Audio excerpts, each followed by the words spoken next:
High above the banks of the Hudson River in Annandale, New York, is a garden that has for over 100 years spoken to our need for beauty and serenity. This is beautiful Blithewood Garden, one of the few remaining estates from the Gilded Age.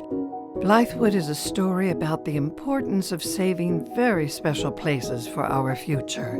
Without our help, this remarkable garden may be lost forever.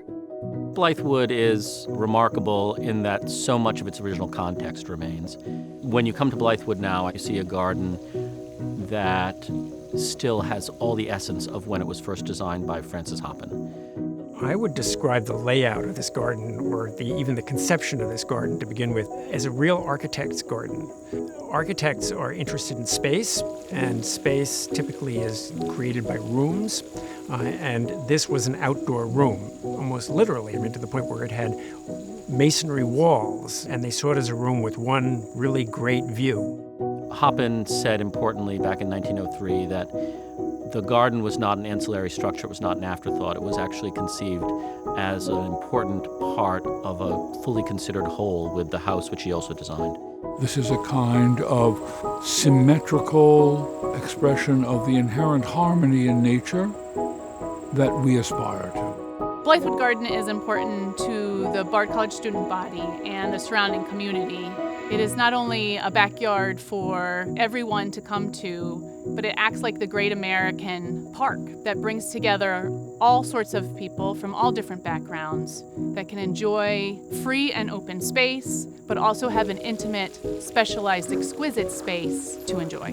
This garden is terribly important because it is a physical reminder of history, of the way people lived and thought.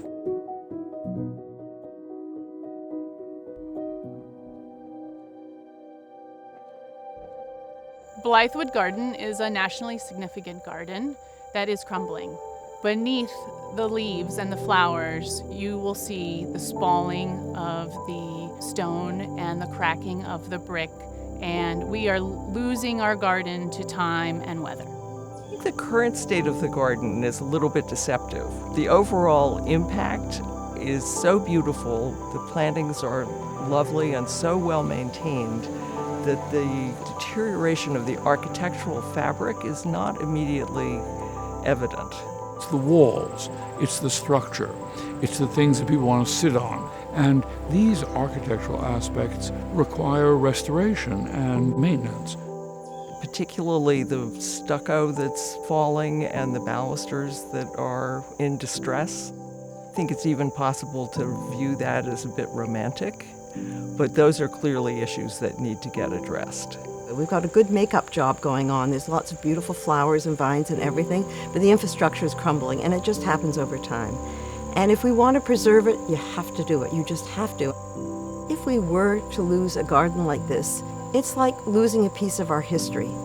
The restoration of Blithewood Garden is essential. We feel very strongly that with the help of our friends across the nation, that we can accomplish this. And I have to say that I think the Garden Conservancy is uniquely qualified to do this sort of restoration. The work that the Garden Conservancy do is essential. It's essential to our lives, to our souls, to our well-being. There's nothing as comforting as a garden. Everyone's association with a garden is different, but when you look at the vista behind us and you see the grandeur of this, it's so special.